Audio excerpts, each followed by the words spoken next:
우리가 접근을 할 것인가, 아니면 행정은 어떻게 접근을 해야 하는가라는 것들이 있습니다. 그래서 대다수 사람들은 영향을 미치는 행동의 선택 과정이 있어요. 그래서 또 아동에게 미치는 정책 프로그램 활동이 있어요. 그 다음에 아동의 복지를 설정한 방침이 있습니다. 제가 말이 조금 어둔하죠. 그래서 우리는 이 정책적으로 접근하려면 우리 행동의 선택 과정, 어떻게 행동하는 그런 과정이냐, 그 다음에 정책적으로 프로그램은 매 활동은 어떻게 할 것이냐, 그 다음에 정부가 아동의 복지를 설정한 방침이 있는데요. 이것은 교수들마다 다 달라요. 어떻게 접근할 것인가라는 것을 교수들마다 다 다릅니다. 그래서 다음에 보면 아동 정책에 대해서 1차 아동 정책 기본 계획이 있고요. 그 다음에 2차 아동 정책 기본 계획이 있어요. 그래서 첫째는 비전이 있어야 되잖아요. 그죠?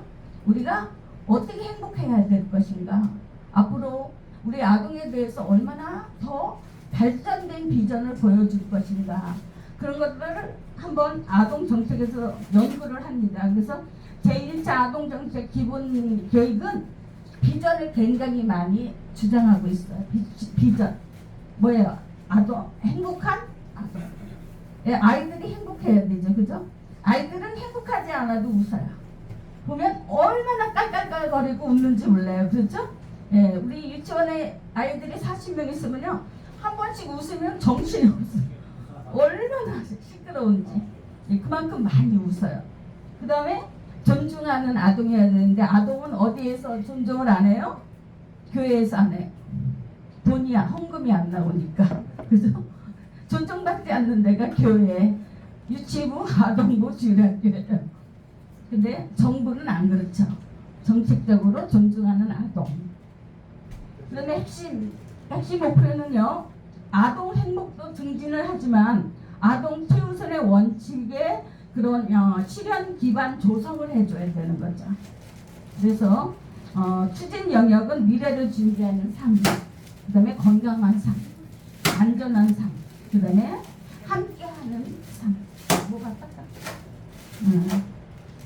그 다음에 실현 기반은 아동 권리 실현 기반의 조성이 있고요. 그 다음에 양육 역량을 강화해야 되고, 가정에, 그 다음에 아동 친화적 지역 사회 조성을 해야 되고요. 그 다음에 인간과의 협력 강화, 그 다음에 아동 정책 지원 인프라의 강화, 이런 것들이 아동 정책으로 제1차 아동 정책 기본 계획이에요. 제2차 아동 정책 계획은 뭐예요? 아동이 행복한 나라를 만들자.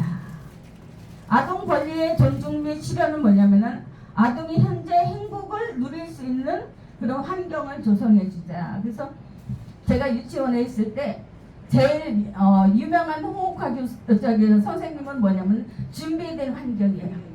준비된 환경. 아이들이 유치원 안 가려고 하잖아요. 그 교실은 준비된 환경이 안 돼 있어요. 근데 준비된 환경이 돼 있으면 새벽 6시부터 유치원 가야 돼. 왜? 내가 그거 안 하면 다른 친구가 또 해야 되니까. 그러니까 새벽 6시만 되면 막 유치원 가고 싶어서 난리죠. 그래서 제가 유치원에 있으면서 제일 별명이 준비된 환경. 그죠? 네, 우리도 마찬가지입니다. 여기도. 우리도 마약경찰대학도 우리가 준비된 환경이 돼 있어야 돼. 그래야 뭐예요? 하나님이 축복을 줍니다. 예. 그리고 또 내가 뭐예요? 아동복지를 내가 뭔가를 얻어갈 수 있어. 근데 이 아동복지는 재미없어. 우리 유진이 아들처럼 저렇게 인상을 쓰고 있으면 준비된 환경은 아니야. 나의 몸 자체가 준비된 환경이 아니야. 그죠? 네. 마음의 문을 열고 내가 4살이 되어서 아동복지를 뭔가를 좀 배우고 가고 싶다. 그죠? 지난번에 왔을 때 김옥기 전사가 없으니까 내가 행복하지 않았어. 우리가 이렇게 정말 아동이 행복한 나라를 해주는 것처럼 우리의 모든 마음은 뭐예요? 준비된 환경을 만들어주는 거예요. 그래서 유치원에 6시부터 가야 돼. 그럼 뭐예요? 엄마가 얼마나 행복하겠어요. 나 유치원 안 갈 거야, 안 갈 거야. 그러면 그건 준비된 환경이 아니에요. 가면은 재미없잖아. 그리고 유치원 갔다 오면 엄마가 무조건 이렇게 물어봐요. 너 뭐가 제일 재밌었니? 그리고 뭐가 재밌었니? 그래도 괜찮아. 너 유치원 재밌었니? 그러면 재미가 너무 많은데 어떻게 하나하나를 대답할 수 있겠어요, 그죠? 그래서 대원인가요? 이재명 행진? 행진. 우리가 행복한 나라를 만들어주는 것이 우리 정책적으로 필요해요. 그러면 우리 그 아동들을 행복하게 해주려면 정책 나라에서는 어떻게 해주면 정말 행복한 나라가 될까요? 네? 목사님, 김현철 목사님, 행복한 그런 우리 아동들에게 행복한 나라를 만들어주려면 어떻게 하는 방법이 제일 좋을까요? 행복해 해주는 방법. 김주가 교수님은 어떻게 하면 행복할까요? 네. 그렇죠. 유치원 교육비를 제일 싸게 해주는 거야. 그리고 안 받으면 돼. 그럼 부모님이 첫째 뭐예요? 행복하시겠죠? 네. 근데 지금은 무료예요. 얼마나 좋아요. 고등학교까지 지금 학비 무료잖아요. 네, 정부에서 정책적으로 다 지원해 주잖아요. 100%. 얼마나 좋아요. 그래서 지금 뭐예요? 유치원도 있지만 뭐예요? 어린이집으로 명칭을 바꿔서 이제 앞으로는 나오겠지만요. 그게 어린이집으로 바꿔서 국립어린이집, 예, 국립어린이집 그렇게 해서 이제 나라에서 지원도 100%, 또 교사 봉급도 100%. 그렇게 해서 지금은 정말 유치원이 행복한 아동의 나라예요. 그래서 이 정책적으로 많이 바뀌었어요. 옛날 같지 않고, 예. 옛날에 사립 유치원은 엄청 비쌌어요. 그 전에 제가 있을 때만 해도 교육비가 38,000원, 38,000원 한 달에. 지금 말하면 한 380만 원 정도 될 거 아니에요, 한 달에, 그죠? 예. 그 정도로 교육비가 굉장히 비쌌어요. 그래서 사립 유치원에 오는 것이 그렇게 쉬운 게 아니었어요.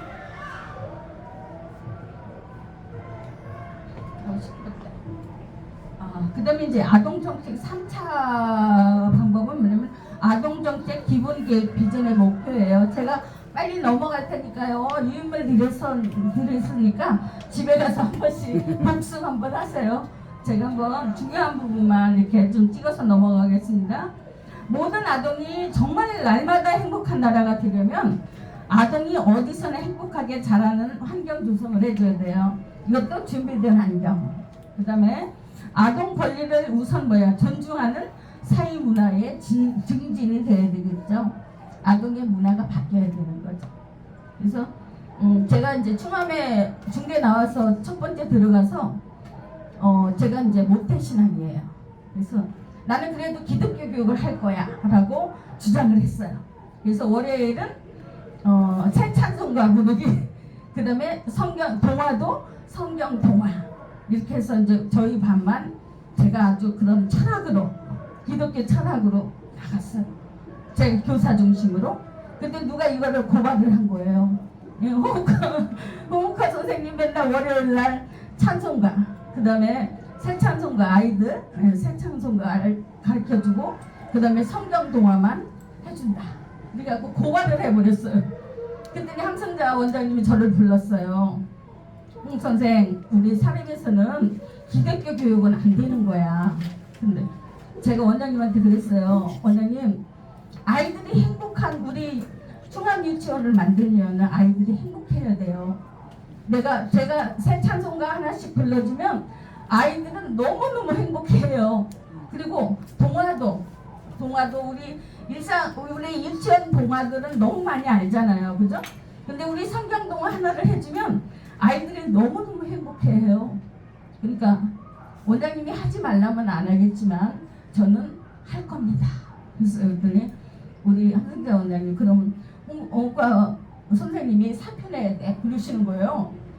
그리고 사표 내죠 뭐. 사표 내면 되죠. 사표 안 내면 잘릴 수도 있는 거죠.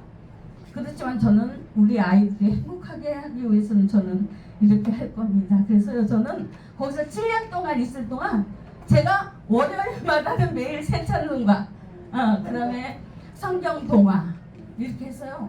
우리 아이들이 졸업할 때쯤 되면 아이들이 얼마나 밝고, 응?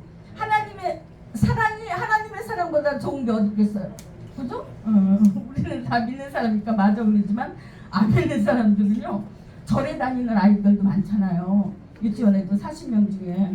그다음에 원불교도 있어요. 그런 아이들도 제가 세찬송가 부르고 가르쳐주고 또 성경동화 해주면 엄마는 뭐 배웠니? 하고 물어볼 거 아니에요. 집에 가면 우리 선생님이 너무 좋은 거 가르쳐줬다고 막 이렇게 얘기한다는 거야. 아이들은요. 왜? 자기가 행복하니까. 예. 근데 자기가 잘못하면은 그거 엄마한테 절대로 고발 안 해요. 예. 근데 제가 이제 그렇게 1년 동안 쭉 교육을 시켜보니까 달라요. 얼마나 밝고, 기독교 교육을 받은 아이들은 굉장히 밝아요. 예, 거짓말 안 해요. 누가 봐서 위에서 하나님이 보이니까 절대 뭘 훔치지 않아요. 그래서 저희 반 아이들은요 정직하고, 그래서 나중에 우리 한승자 원장님 그랬어요. 야, 홍옥화 선생님 반으로 가려고 하는 아이들이 많다. 그렇게 나중에는 소문이 나가지고, 그래서 제가 7년 동안 있을 동안 거기는 결혼하면 못 있어요. 예, 미스만. 예, 사립은 절대로 결혼하면 안 쓰거든요. 왜냐면 역할이 많으니까 게을러지니까. 그래서 안 쓰고 제가 이제 거기 결혼하면서 그만뒀는데요. 하여간 제 뭐랄까요, 제가 지금도 정말 기독교 교육은 참 중요하다. 정말 이 모든 내 밑에 있는 제자들은 다 배워야 된다. 그렇게 생각을 하고, 그렇게 뭐랄까 뚝심이라고 그래야 되겠죠? 예, 제가 가지고 있는 종교 철학을 우리 어린 3살적 버릇이 여든간다는 그런 것이 저는 굉장히 중요했어요. 그래서 우리 반 아이들은 언제나 새 처성과 그 다음에 새 뭐예요? 새 성경 동화. 그래서 아이들은 반복 교육하면 자꾸 알아들어요. 그죠? 걔네들은 언어 중에서 우리가 듣기가 가장 중요하잖아요. 듣죠? 들으면 계속 반복적으로 들으면 아이들은 이게 반복이 암송이 돼요. 예. 그래서 교회 가면 선생님들이 막 놀랜다는 거야. 너는 어느 유치원에 다니는데 그렇게 성경 암송도 잘하고 성경 동화를 잘하고 인물을 잘하냐. 인물을 성경 동화에 나오는 인물을 너무 잘하는 거예요. 그죠? 네, 다윗 같은 거 얼마나 좋아요. 네, 그래서 여기에 보면은 아동 권리를 우선 존중하는 문화 증진. 옆에 거는 제가 생략하겠습니다. 그래서 아동 정책의 제 3차는 뭐예요? 아동 정책 기본 계획의 비전의 목표고요. 그 다음에 1차는 아동 정책 기본 계획이고, 2차는 뭐예요? 아동 정책 기본 계획 중에서 아동이 행복한 나라. 그런 것들을 알고 계시면 좋겠습니다. 아동복지 정책에는요, 이제 이거는 굉장히 중요한 부분이에요. 어디서 무엇을 하는지를 알아야 되니까.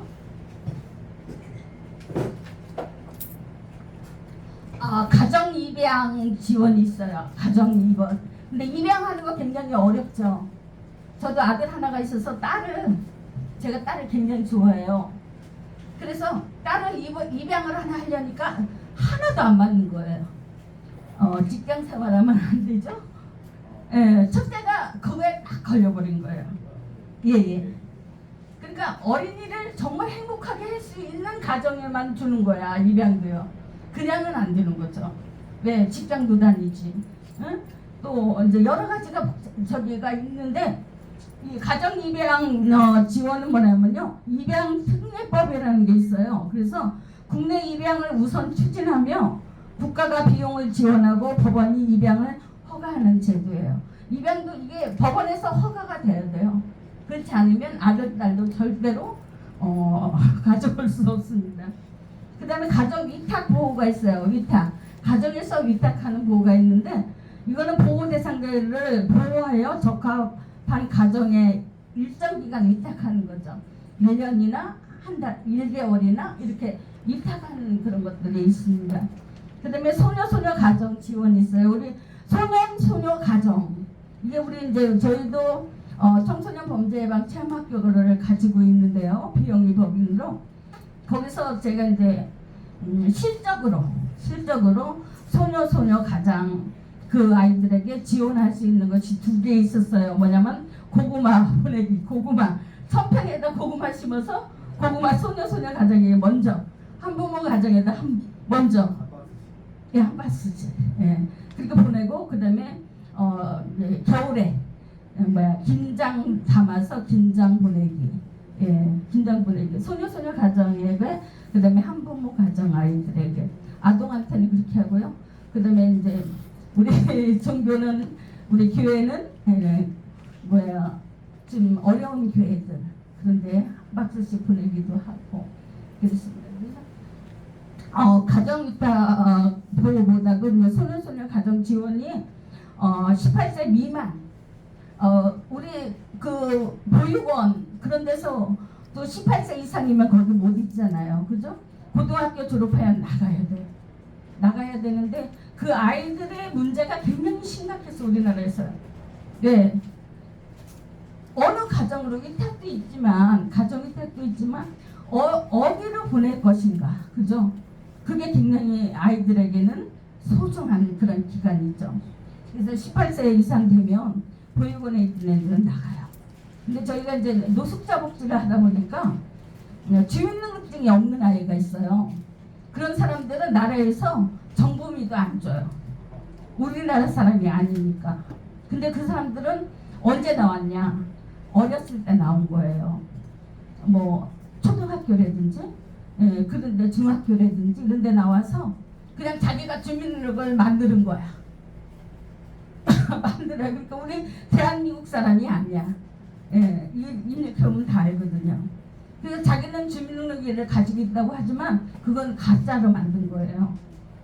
그래서 이런 우리 정부 지원이 시작됐지만 1985년에 소녀 가정 지원이 1985년, 이거 시험에 많이 나오거든요. 연도를 잘 기억하셔야 돼요. 1985년도에 정부 지원 사업으로 소녀 가정이 지원이 시작됐어요. 근데 많이 안 나와요. 그래서 그 아이들이 소년이나 소녀들은 다 가서 직장 생활하고 학교 다니면서 야간 고등학교 다니면서 막 그 하는 거 보면 참 불쌍하더라고요. 제가 이제 학교에서 그거를 받기도 하고 또 동사무소에서 소녀 가장들의 명단을 받기도 해요. 그리고 이렇게 좀 한번 확인을 좀 해보면 진짜 상담을 해보면 정말 취약의 계층이에요. 완전히 그래요. 너무 불쌍해요. 그러면 한 40명 다 주고 싶은데 저희는 또 한도가 있으니까 저희가 1000평에다가 고구마 심으면 250박스 나와요. 250박스. 그래서 소녀 가정 아이들 한 50명, 그 다음에 한부모 가정 아이들 50명, 그리고 100박스잖아요. 100박스 보내고 나머지 것들은 좀 이런 어려운 교회 목사님들, 또 그 주위에 좀 취약한 그런 사람들, 그런 데다 한 300박스, 한 200박스 보내고 50박스는 우리가 먹는데 그렇게 많이 먹지는 못해요. 500평도 있는데요. 아니, 우리가 농사를 잘 못 지니까 250박스 나오는 거지. 1000평이야, 1000평. 작게 나온 거죠. 제가 농사를 잘 지을 줄 몰라가지고. 제가 500평에 예. 500평 근데 이제 이게 점점점 늘더라고요. 이제 경험이 좀 쌓이니까. 그래서 나중에는 우리가 한 350박스까지도 한번 아마 캤을 거예요.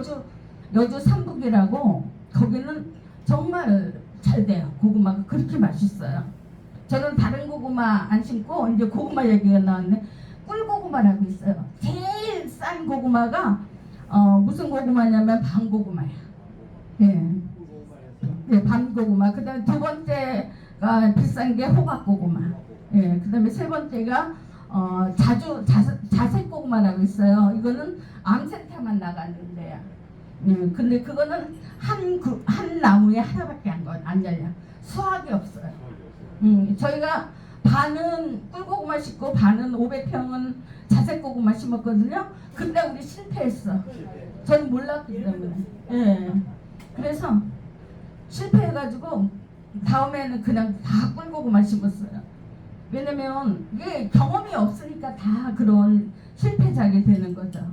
그래서 소화기 어려워요. 생기고 하면은 저희는 파는 건 아니었지만 그래도 맛있었어요. 고구마 맛있고 지금도 이제 우리 그 노화복지원에서 우리 원장님 땅이 한 400평 있었어요. 그래서 그거를 그냥 매일 그냥 다른 사람 줘갖고 콩 심고 뭐 엉망진창이었는데 제가 5일번에는 원장님 저 주세요. 제가 감자 심고 고구마 심고 꽃을 심을 테니까 저 주세요 그랬어요. 그동안 제가 한 7년 동안 경험이 있잖아요. 그래서 감자도 우리 지난번에 강만영 목사님 감자 저기 남으면 한 박스는 좀 가지고 와 그러시는데 우리 어르신들이 하루에 100그릇의 밥을 해. 100그릇. 응? 아침 점심 저녁. 그러다 보면 감자가 언제 없어졌는지도 몰라. 그래서 제가 그러자도 우리 저 원장님이 그 얘기해서 계단에 올라가 보니까 주방에 없어. 얼마 없어. 조그만 거밖에 안 남았더라고요. 내가 내년에는 내가 심어서 많이 드릴게요. 그랬거든요. 그래서 감자도 많이 캤어요 이번에. 많이 캐고 그다음에 지금 이제 고구마가 세 두둑인데 얼마나 나올지 모르겠어. 그리고 한 두둑은 전부 다 고추를 심었어. 고추 심어서 지난번에 우리 이천교회에서 4명이 오셔가지고 봉사하셨거든요. 근데 15kg 물 말고 저기 뭐지 그 건조해서 15kg 땄어요. 한 줄 심으면 많이 교수님 많이 땄죠. 그래갖고 그것도 농약 하나도 안 주고 그냥 우리가 한 건데 우리 최 목사님 봤어. 우리 엄청 많이 땄어요. 그래서 서로들 달래 그걸 가지고 15kg 놔주세요 그런데 우리 어르신들 농약 안 준 걸로 김치 담아 먹어야지 남 줄 게 없잖아요. 그래서 엉뚱한 소리를 하네. 소녀소녀 가장 그런 지원이 있고요. 그 다음에 결연 사업이 있어요. 결연 사업은 시설보호 아동이나 가정위탁 세대, 그 다음에 소녀소녀 가정 등과 지역사회 이웃과의 결연으로 물질적으로 정서적으로 지원하는 건데 이건 뭐냐면은 뭐니까 아동에 대해서 관심 많은 분들이 이제 뭐니까 지원해주는 후원해주는 거죠. 결연 사업이라는 건 후원이에요. 그래서 저희 같이 비영리 법인에서 저희는 실적 때문에 지원해주지만 아무것도 바라지 않는 그런 데서는 또 결연이 이루어지죠. 그 다음에 아동복지 시설이 있는데 이것은 뭐냐면요. 아동복지 시설이 8가지 종류가 있어요. 보면은 아동 양육시설이 있고요. 그 다음에 아동 일시보호시설이 있어요. 그 다음에 아동 보호치료시설이 있고 그 다음에 자립지원시설이 있어요. 그래서 보면은 이 아동들이 자립하면 얼마나 하겠어요. 그죠? 얼마나 하겠어요. 정말 소녀소녀 가정 보면 할머니가 아프고 할아버지가 아픈 데가 많아요. 소녀소녀 가정에도 가정 방문을 해보면 그래서 저희도 이제 정말 고구마 하나 김장 한 박스 보내지만 제일 어려운 곳을 제가 보내거든요. 40명 명단 중에서. 근데 이 결연 사업이 그렇게 쉽지는 않아요. 그러니까 좀 많이 한번 우리 주위에 지금 아동 너무 없잖아요. 아동 너무 없어요. 그죠? 네, 그러니까 한번 우리 주위에 소녀 가정 있으면 한번 우리 목사님들이니까 우리 교수님들이니까 한번 둘러보는 것도 좋아요. 근데 지금 작년에 제가 못했어요. 노화복지원에 와서는 뭐 결혼해 줄 게 있어야지.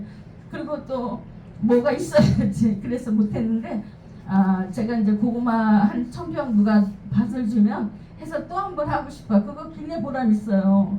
예, 지원이요. 그 다음에 공동생활가정은 7명밖에 못해요. 아동들을. 가정 다 마찬가지. 장애인도 7명. 그죠? 그 다음에 우리 이제 우리 김종과 교수님은 잘 알겠지만 우리는 생활 공동가정이라고 그래가지고 노인들은 9명까지 할 수 있어요. 9명, 공동요양시설로 9명을 할 수가 있습니다. 그 다음에 지역아동센터. 내가 교수님한테 지난번에 교회마다 지역아동센터 해야 된다고 얘기했죠. 그건 뭐냐면 우리가 전도 방법이 가장 쉬운 게 아동의 전도 방법이 지역아동센터에 그 아이들에게 영어도 가르치고 있다 쭉 나오는데 정말 우리 특히 그 다문화 아이들 들여다가 한글 가르치고 얼마나 좋아요. 우리 문화 가르치고 그러면은 우리 금방 전도 되잖아요. 전도 안 된다고 막 하지 말고 정말 지역아동센터 만들어서 그 지역을 정말 우리가 전도하려면 이런 센터를 만들어야 돼요. 안 하는 데 너무 많잖아요. 그죠? 근데 우리가 아동복지론을 배우면서 우리가 한번 눈을 다시 한번 이렇게 돌려보면 우리가 정말 해야 될 일들이 많습니다. 그 다음에 보호아동 자립 지원이라는 게 있어요. 이거는 사회 진출과 자립을 실현하고자 하는데 목적을 두는 건데요. 아이들이 자립할 수 있는 준비 역량 강화거든요. 그 다음에 안정적인 사회 진출을 하기 위해서 한다고 그랬는데 아까 말씀드린 것처럼 9월에서 18살 되면 우리나라 나이로 만 17세죠. 나오면 나와야 돼요. 그런데 그 관장님들이 그 보육원 관장님들이 제일 고민이 이거라는 거예요. 과연 어느 곳으로 보낼까? 예. 그또 우리 또 입양도 힘들잖아요. 입양도 저도 고원에 한 달에 꼭 5만 원씩 제가 후원을 계속 했었어요.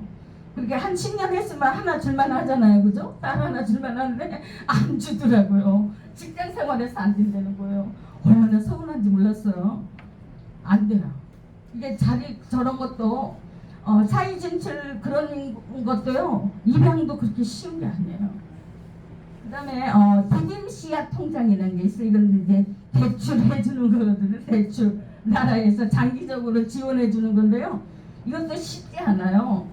신청하면 거의 그냥 50%는 그냥 떨어지고 그러는 것 같아요. 그 능력을 보겠죠. 그죠? 예, 이런 씨앗 통장 같은 거 준다면 그렇게 쉽지 않아. 그 대신 그 아이가 창업을 한다든지 이런 주거 마련한다든지 그런 건 가능하겠지만 다른 것들은 그렇게 쉽지 않습니다. 그 다음에 드림 스타트라고 있어요. 이게 이제 아까 말씀드린 아이들 맞춤형 통합 서비스. 그러니까 공평한 출발 기회를 보장하기 위해서 건강하게 근데 고원이나 이런 보육원에 있던 아이들은요 건강하지 못해요. 왜? 그쪽에서 얼마나 잘 먹었겠어요. 그죠? 예. 그래서 제가 보육원 지원할 때 가면 언제나 라면 이런 것들도 빵 이런 거 가져가지만 그건 일시에 그치잖아요. 예, 그치기 때문에 이것은 우리 이런 이제 민간 교회나 큰 대형 교회나 나라에서 많이 좀 보장을 해줘야 되는 거죠. 그 다음에 사업 대상은 0세부터 12세 초등학생 이하로 드림 스타트는 아동과 가족을 도와주는 곳입니다. 그래서 그 다음에 아동복지 교사 지원이 있는데 이것은 아동의 생활과 학습 그 다음에 기초 영어 독서 예체능 활동들을 지원하는 건데요. 그렇게 많지 않아요. 그 다음에 지역아동센터가 옛날 기능이 가난했어요. 왜냐면 그 관장님 그 원장님 봉급밖에 안 줬어. 지역아동센터 그래서 안 한 거예요. 지원이 많지 않으니까. 근데 지금은 지원이 많아요. 현재는 지원이 많이 해줍니다. 교사 봉급도 나오고 간식도 나오고. 원장 되게 힘들어요. 교육을 받으시면 돼요. 이건 지역아동센터는 민간 자격이에요. 네, 한국능력개발원에 저희가 지역아동센터 상담사 자격이 있어요. 예, 거기서 그것을 이수하면 지역아동센터 원장님을 할 수가 있어요. 그 다음에 사회복지사도 해야 되고 사회복지사 적어도 2급은 있어야 지역아동센터 원장님을 할 수가 있어요. 예. 그 다음에 경계선 지능아동 맞춤형 사례 관리 서비스인데 이거는 1916년 얼마 안 됐죠. 시범사업을 시작해서요. 맞춤형 자립 지원, 그다음에 사례 관리 비용, 전문 인력 교육, 컨설팅, 심리 검사들을 지원하는 사업이다. 이런 것은 하나하나 지원이 가능하더라고요. 제가 보니까요. 그래서 아이들의 자기가 어떤 것을 원하느냐에 따라서 나라에서 정책적으로 접근을 해줍니다. 그다음에 아동학대 예방 및 피해 아동 보호는 아동학대 그래가지고 막 그냥 자기 아들 딸 죽여가지고 막 교도소 가고 막 그런 거 보셨잖아요. 미국은 개를 학대해도 잡아가요. 개를 멍멍이를 학대해도 잡아갑니다. 근데 우리나라는 뭐예요? 자기 자녀를 학대하는 건 있을 수가 없잖아요. 우리 지금 노아복지원에 윤재용 어르신하고 있어요. 그분이 홍대 미대 다니다가 2학년 때 군대를 갔는데 그때 맞았대요. 맞아가지고 지금은 완전히 그냥 뭐라 그래야 될까요? 아무것도 몰라요. 거기에 치매까지 와서 너무 불쌍해요. 그분 보면요. 그런데도 뭔가는 있는 것 같기도 하고 어떤 건 새벽 2시에도 와서 새벽 예배 보려고 앉아있고 그런 경우를 볼 때 그분이 정말 홍대 미대 나온 사람인가라는 생각이 들어요. 근데 이제 그분은 이제 큰 청년기에서 그렇게 됐지만 아동 때 학대했던 애들은 얼마나 힘들겠어요, 그죠? 앞으로 이제 성폭력 나오면 제가 사례를 좀 사례 발표를 하겠지만 정말 우리나라 너무 힘든 게 많아요.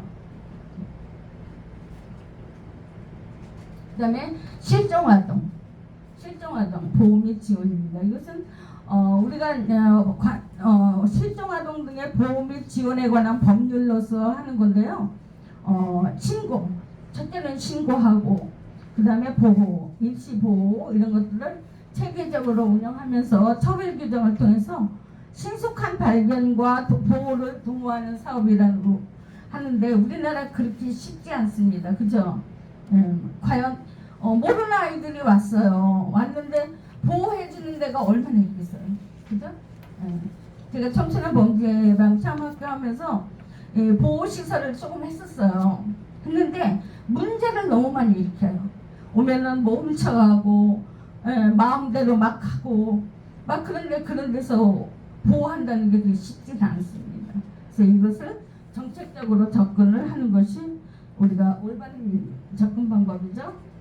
그 다음에 이제 아동복지 정책적 접근 중에서 아동복지 제가 말드리긴 그러네. 전달 체계가 있습니다. 이것은 행정 전달 체계가 있는데 이것은 행정 조직과 민간 조직. 그러니까 우리나라에서 못하는 것은 거의 교회에서 많이 하잖아요. 예, 교회에서 많이 해요. 근데 어디 뉴스에 보니까 교회에서 아동을 막 데리고 있는 아이를 막 학대를 해가지고 막 그 경찰이 잡아가는 그런 것들을 봤어요. 근데 민간이 할 때는 뭐예요? 좀 잘해야 되죠. 모범적이어야 되죠. 그죠? 역시 교회가 뭔가 다르다 이런 걸 느껴야 되는데 그렇지 못할 때가 많잖아요. 그래서 우리는 민간 조직에 의해서 전달이 되는데 주로 공공기관 나라에서 해야만 되는 행정조직이 훨씬 더 효과적이겠죠. 그죠? 그 다음에 아동복지 기관 종사자들이 있어요. 아동복지 종사자는 보건복지부와 지방자치단체의 아동복지 관련 부서의 복지 담당 공무원이나 사회복지 담당자들. 이것은 뭐냐면 아동복지 서비스를 하기 위해서는요 전부 사회복지 공부를 해야 되는 거예요. 사회복지 공부 안 해갖고는 근무를 할 수가 없는 거예요. 그래서 여기는 종사자로 있기 위해서는 복지 담당 공무원이나 사회복지 담당자들이 전부 사회복지에 자격이 있어야 된다는 거죠. 그 다음에 민간 부분은 비영리법인에 의해서 저희같이 청소년 범죄 예방 참학교 그런 민간단체, 그 다음에 사회복지 시설, 기관, 그 다음에 단체에 종사하는 인력들이 이것을 민간 부분에서는 허용을 하는 거죠. 그래서 우리 사회복지 여기는 이제 다 공부하러 오셨지만 우리 사회복지 자격 다 따야 돼요. 그죠? 우리 아동을 우리 안으로 또 청소년을 우리 안으로 오려면 전부 우리가 공부를 해서 자격을 따야 된다는 얘기죠.